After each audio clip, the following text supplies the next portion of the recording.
Sala de aula de hoje traz 3 temas importantes e a gente abre com uma entrevista com 2 professoras sobre os 30 anos da educação especial nas escolas de Campinas. Nós vamos ver como é essa educação hoje e o que é esperado dela para o futuro. Vamos começar falando da experiência de vocês. Como é trabalhar com educação especial nas escolas comuns, já com todo mundo junto? Um desafio, porque é um público que historicamente recentemente está chegando nas escolas, nas últimas décadas, em Campinas, mais especificamente nesses últimos 30 anos. Então é um desafio muito grande, porque ele traz a necessidade de uma outra organização escolar, né, inclusiva, né, onde você precisa eliminar as barreiras para que esses alunos acessem o conhecimento e se desenvolvam. Então é um trabalho muito desafiador para todos. Acho que para as famílias, para as equipes das escolas e principalmente para os professores. Teve uma evolução durante os anos em relação à educação especial? Sim, muita. Nesses 30 anos que a gente tem educação especial aqui, né, na cidade de Campinas, a gente percebe um aumento muito significativo das matrículas dos alunos, tanto na educação infantil quanto no ensino fundamental e até no EJA. Então a gente percebe um número muito significativo mesmo dessas matrículas e esses alunos estão chegando cada vez mais e com especificidades assim, N, não dá pra gente medir isso. Campinas, tem alguma atuação específica diferente do resto do país? Na verdade, Campinas tem, acho que um diferencial de Campinas é a aposta no professor de educação especial como parte da equipe de professores da escola. Porque se a gente fala de eliminar barreiras, as barreiras não estão só na questão do ensino, pedagógicas. As barreiras envolvem, por exemplo, a questão arquitetônica, a questão da formação dos professores, né? E o professor de educação especial, como parte da equipe de professores, cada escola tendo um professor de educação especial como referência para o seu trabalho, isso eu acho que é um diferencial. A educação especial, ela não pode se dar só dentro da sala de aula, ali no momento que o aluno está frequentando a aula. Ela é muito mais ampla que isso. E no caso de Campinas, esse professor que atua junto à equipe é o que faz a diferença, porque ele consegue ajudar aquela equipe da escola a identificar as barreiras e a propor soluções para isso, seja no âmbito da própria escola, seja no âmbito da demanda para as políticas públicas, por exemplo, requerendo o trabalho dos profissionais de apoio, como cuidadores, o transporte adaptado para os alunos, recursos materiais, o encaminhamento de alunos para salas de recursos e outros mais. Tem que ter um trabalho com os pais também? Com certeza. A família é uma parte assim, essencial do nosso trabalho. Primeiro a gente precisa conquistar a confiança deles, porque muitas vezes esses alunos eles são guardados dentro de casa. Então, quando eles vêm para a escola, a família fica bastante ansiosa, então a gente precisa ter esse trabalho com elas, no sentido delas terem essa confiança, mas também entenderem qual é o processo, né, da escola, como que é feito o processo de organização, do trabalho pedagógico em si. Então, assim, as famílias nesse primeiro momento, principalmente aqueles que têm um maior grau de comprometimento, elas são de muita importância. E sem elas, o nosso trabalho ele avança pouco. Então, essa parceria ela precisa acontecer. Como que fica a aceitação dos outros alunos em relação a esses alunos especiais? À medida que as práticas inclusivas vão acontecendo na escola, a gente percebe que essa aceitação é maior e ela acontece de forma natural. Mas a gente, em alguns momentos, tem problemas alguns pontuais, como em qualquer outro lugar. Pessoas e alunos que por algum motivo não entendem ou não compreendem, não respeitam essas diferenças e aí precisa ter um trabalho dentro do âmbito de sala de aula. Aqui na nossa escola, a gente tem um projeto que se chama Semana de Luta pela Educação Inclusiva e para o ano que vem já a gente vai entrar na 4ª edição e que a gente percebe que à medida que esses trabalhos vão acontecendo, os alunos eles vão começando a ter vivências nessas práticas inclusivas e a aceitação ela é bem natural, inclusive de luta para que esses alunos permaneçam e tenham acesso ao conhecimento aqui dentro da escola. Todos os funcionários têm que ter um treinamento especial? A gente não fala em treinamento, a gente fala em formação, porque a formação passa tanto de entender os princípios do que é a inclusão e também, muitas vezes, instrumentalizá-los. Por exemplo, se você tem um aluno surdo, a própria comunidade escolar acaba aprendendo a Libras para poder se comunicar com esse aluno. E isso passa desde o pessoal que faz a merenda, o pessoal da limpeza, os professores, a equipe gestora. Então, assim, envolve todo mundo e é necessária essa formação.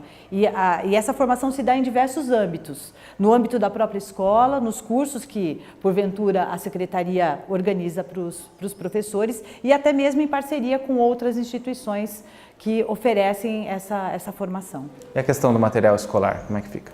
Os materiais escolares, eles são iguais para todos os alunos, porém a gente vai vendo a cada especificidade que é necessário fazer adaptação.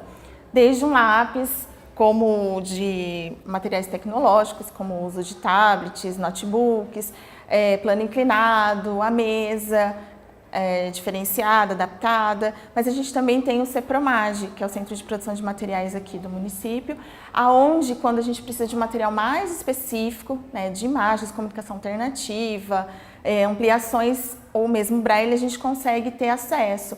E aí a gente faz a solicitação e é enviado para a escola. Então as adaptações que dá para a gente fazer no âmbito da escola, a gente faz, atendendo a cada necessidade do aluno. E também tem esse recurso do CEPROMAGE, que facilita bastante a produção de material. Tá bom. Bom, a gente já está praticamente terminando a nossa parte aqui. O que você acha que poderia melhorar para auxiliar vocês na educação especial na escola? Na verdade, eu acho que a questão dos recursos é uma questão importante, né? Os alunos da educação especial, eles têm uma dupla matrícula, então em termos de financiamento federal, são recursos importantes que a prefeitura recebe. Hoje nós temos por volta de 1.120 alunos da educação especial, é um número significativo. E como a Vanessa bem colocou, alguns alunos demandam equipamentos, que são equipamentos de tecnologia, né? Que são caros, né? Mas então o recurso é uma coisa importante e no meu entendimento, a questão da formação das equipes, né? Eu acho que é um processo que nunca termina, porque os desafios eles sempre vão aparecendo e eles estão determinados dependendo do público, né? Ao longo desses 30 anos, as crianças com deficiência que têm chegado à escola são as crianças que são bastante comprometidas, que estavam antes alijadas desse processo escolar, né? Então elas demandam sim uma formação mais específica. Isso a gente vai caminhando. Não tem como preparar a escola antes para recebê-los. É ao longo do caminho que a gente vai construindo as políticas. Bom, a gente tem essa questão da formação, que a gente esbarra tanto aí, questão dos professores em si, né? A formação inicial é algo importante, que a gente precisa sempre pontuar, mas a formação continuada também. Então, esse desafio, para mim, assim, é um desafio muito grande, porque à medida que a equipe da escola compreende que esses alunos têm direito à educação, não estão aqui porque nós somos bons ou porque somos caridosos, mas que é um direito à educação, tudo se muda. Né? A visão de mundo muda, a visão de você perceber aquele aluno muda. Então essa formação ela precisa acontecer e não é só de tempos em tempos. Essa formação continuada a gente costuma dizer que é no dia a dia, né? Em todas as aulas, em todos os momentos, desde o momento que o aluno chega até a escola, até o momento que ele vai ao refeitório, ou que utiliza o banheiro, ou que está dentro da sala de aula. E é uma formação de uma comunidade escolar. A gente prioriza aí os professores, a equipe, porque é quem está ali na linha de frente, mas os alunos, a comunidade em torno da escola, todos esses precisam ter essa formação, indireta ou indiretamente. E já que eu volto com sala de aula e você vai conhecer um jeito diferente de ensinar matemática e também uma outra forma de mostrar como as mudanças podem ser feitas de maneira sustentável nas grandes cidades.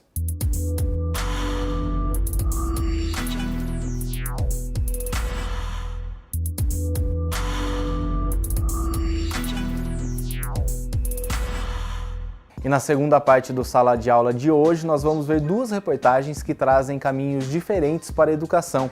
E a gente começa com a história de um colégio de Campinas que encontrou uma maneira inovadora de ensinar matemática. Ensinar matemática nunca foi uma tarefa fácil, principalmente para os pequenos. Mas um colégio de Campinas encontrou uma forma divertida, pensando que lá na frente os alunos vão ter mais facilidade ao mexer com números. Tudo começou em 2013, quando a gente fez uma avaliação externa na escola, e a gente não ficou satisfeito com o resultado, né? Era uma avaliação no modelo PISA e o resultado geral incomodou na questão do desempenho dos alunos, né? E quando a gente foi estudar um pouquinho sobre de onde surgiu os problemas dos alunos, a gente descobriu que não era um problema local e sim nacional. Quando a gente analisa o PISA de 2015, por exemplo, a gente tem praticamente apenas 12% dos alunos saindo do ensino médio com os pré-requisitos mínimos. Então, na prática, a gente tem 88% de pessoas no Brasil analfabetos funcionais em matemática, né? E quando a gente começou a entender esse problema com esses números, a gente foi estudar um pouquinho de onde surge essa cultura do não ensino da matemática ou do não aprendizado de matemática. Matemática ela é uma matéria que muitas vezes é tida como só para os inteligentes ou para as pessoas que nasceram com o dom. E não é. Então, quando a gente começou a estudar sobre esse assunto e começou a ver o que atrapalhava no ensino da matemática, a gente percebeu que uma delas era a desconexão da realidade da matemática com o aprendizado dos alunos. Então, daí que surgiu o primeiro ponto, de que a matemática tem que ser uma coisa que seja divertida. Romper com aquela cultura que o ensino tem que ser metodológico de uma maneira arcaica e chato para o aluno. A gente pode fazer o aluno de se divertir aprendendo. E dentro disso que começou toda essa reformulação, tanto no currículo do que ensinar, como no como ensinar. Acho que esse é o ponto principal, como fazer a matemática ser mais interessante para o aluno, para que ele venha para a aula da matemática interessado e não desmotivado. O colégio utiliza brinquedos de montar e as professoras vão contando histórias que envolvem cálculos básicos. Assim, o contato com os números fica mais fácil e aquele medo inicial se torna uma brincadeira. A prática pedagógica é trazer o cotidiano e a cultura do aluno para o aprendizado. A gente utiliza as ferramentas específicas, são materiais manipulativos, então a gente traz muito os materiais da Lego, que já tem uma facilidade de conexão com a criança, ele entende que ele está brincando e não aprendendo, e isso ajuda muito, mas não é focado só nos materiais da Lego. A gente trabalha, por exemplo, com papéis, desconstruir o espaço da sala de aula, então a sala ela não é tradicional, uma carteira atrás da outra, a gente utiliza trena, utiliza, por exemplo, escalas, os alunos fazerem estimativa do tamanho da sala. Então, basicamente, é materiais que a gente pode usar no dia a dia. Às vezes eles trazem materiais de casa, garrafas PET, é tudo que o aluno possa manipular. Através de uma forma mais lúdica, eles conseguem aprender, brincando, né, aprender a matemática. E tudo fica tão lúdico que os alunos prestam até mais atenção na aula. É claro que eles querem brincar, eles têm uma faixa etária que eles querem brincar, né, mas eles conseguem entender que eles estão aqui para aprender a matemática. E os pequenos literalmente fazem matemática com as mãos. Esse material mesmo que a gente acabou de usar, a gente abordou cor, abordou sequência numérica, abordou... Eles gostam muito, né, de trabalhar com as peças, com o Lego, e eu percebo que melhorou bastante na hora do registro, né, que a gente percebe que eles conseguem entender melhor através do Lego, que é uma forma mais lúdica, eles estão com a mão na massa, vamos dizer assim, né? Eles não estão só no visual, mas eles estão colocando a mão na massa de verdade. E como os professores pensam no futuro, dados do ensino médio realizados pelo exame PISA servem de base para a escola definir a metodologia utilizada com os pequenos. A gente utilizou o médio como uma primeira avaliação, mas a avaliação que a gente fez nos alunos era tanto no quinto como no nono, quanto no terceiro ensino médio, né? Mas o foco não é apenas o resultado do aluno no final do ensino médio. A gente quer que o aluno possa passar pelo processo de aprendizado de uma maneira concreta e real. Que o que ele diz que ele aprende, que o sistema tradicional de ensino brasileiro através das provas somáticas a atingir nota 6, 7, que não seja simplesmente uma manipulação de resultado do aluno que estudou na véspera e sai da sala de aula esquecendo tudo que ele estudou no dia. Então, a intenção não é que a gente tenha um resultado específico no final do médio, mas que sim que o aluno, durante todo o processo escolar, ele realmente aprenda e se desenvolva, né? Começa na educação infantil porque a gente entende que a alfabetização na matemática, o letramento matemático, ele começa desde pequeno, né? O aluno já tem contato com os números e com as quantidades, só que a gente precisa formalizar isso para depois isso evoluir para uma questão mais formal, que seja mais fácil para o aluno. Claro que a formalidade, principalmente quando você entra no Fundamental 2 no ensino médio, essa formalidade ela é exigida, porque a matemática é muito abstrata em alguns tópicos, mas você não precisa desconectar ela totalmente da realidade. A expectativa é que os resultados no futuro sejam cada vez melhores. O que a gente vem monitorando ao longo de todos esses anos que a gente começou é os próprios resultados do Enem, até enquanto o Enem fornecia os resultados para a escola, né, da nossa escola. E desde que a gente começou o projeto, foi uma melhora de a cada ano, aumentava de 8% a 10% o rendimento geral da escola, né? Outras avaliações que a gente utiliza do nosso sistema de ensino, existem umas provas gerais, né? E a gente começou esse projeto em 2014 e todos os anos também, referente à média anual. A média anual do sistema continua normalmente a mesma, só que a nossa média anual tem subido todos os anos. Então a gente percebe que isso traz um resultado direto para o que o aluno vai ser avaliado por vestibulares, concursos, né? Mas uma avaliação que a gente gosta de usar é a própria percepção dos alunos e o interesse deles. Então, antigamente era aula de matemática, era aquele show de dor de cabeça, de falta. Hoje, você fala que vai ter aula do Pense e por algum motivo não vai ter aula do Pense, essa aula está em manutenção ou foi feriado, eles vão pedir para o professor cancelar qualquer outra aula, mas ter aula do Pense. O primeiro ano, por exemplo, todo final de ano, a gente pede para os alunos escolherem a aula que eles mais gostaram ao longo do ano para repetir. E dos últimos 3 anos, a aula que sempre é escolhida é uma aula de matemática. Então, esse olhar do aluno, para a gente, é muito mais importante, porque para nós o aluno não é um número, a nota que ele tira. Às vezes o aluno ficou nervoso, às vezes o aluno teve outros problemas durante o processo de avaliação que impede com que ele tenha desempenhado bem, mas isso não quer dizer que ele não desenvolveu e não aprendeu. Então, para nós, essa vivência de você falar que está tendo uma aula de matemática aqui atrás e os alunos estão em silêncio, manipulando tudo, sem conversar, super engajados no que eles estão fazendo e aprendendo, para nós essa é a maior avaliação que existe. E nós vamos conhecer agora um projeto de um shopping de Campinas, em parceria com escolas de diversas cidades da região, que utiliza a tecnologia para educar e conscientizar os alunos. Em 2018, o tema das visitas guiadas ao Shopping Parque Dom Pedro através do Projeto Escola foi a relação do shopping com seu espaço geográfico. É um projeto criado pelo Parque Dom Pedro Shopping como uma forma de responsabilidade socioambiental. O shopping ele gera impacto e uma das maneiras de lidar com esse impacto é oferecendo um projeto educativo, recebendo escolas que vêm para o shopping com o objetivo específico de aprender um conteúdo. Questões como meios de transporte e vias de acesso, cidades do entorno e migrações pendulares, transformação da paisagem natural, do espaço e impactos ambientais, além de políticas de compensação, foram debatidos pelos alunos. A principal novidade introduzida no ano passado foi o uso dos celulares durante as visitas. Nesse ano, a gente oferece uma discussão sobre os impactos causados pelo shopping. Sejam eles impactos positivos ou impactos negativos que o shopping cria suas maneiras de compensação. Quer dizer, um shopping obviamente gera emprego e isso é importante para a região.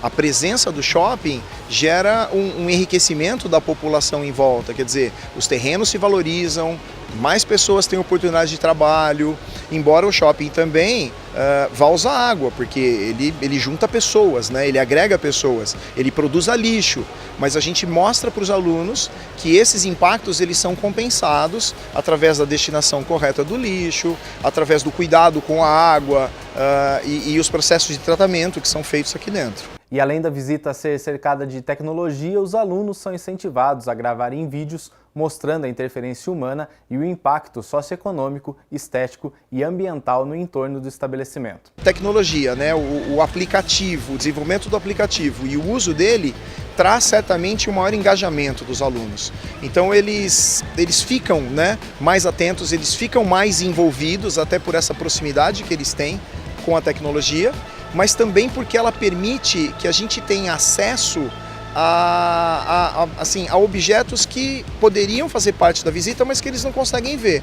Por exemplo, as cidades, né, que o shopping ele cria esse impacto do entorno, quer dizer, as pessoas que visitam o shopping vêm de que cidades? Vêm de uma região de 150 quilômetros. Se a gente fosse ao estacionamento, nós poderíamos verificar carro a carro. Mas o aplicativo ele permite fazer isso, quer dizer, através do vídeo que foi feito aqui num sábado à tarde. Então ele traz essa informação, ela traz essa densidade de informação que acrescenta a essa formação na discussão que acontece aqui dentro. Ao longo do ano, de 300 a 400 alunos participam do projeto que existe desde 2005. Quando ele vem ao shopping, ele pode vir com a família e ele vem para consumir. Eu acho que ele entende o shopping de uma maneira a serviço dele. Quando ele participa do projeto, ele consegue perceber que o shopping é muito mais do que isso. que o shopping tem uma importância fundamental para o desenvolvimento de uma região, por exemplo.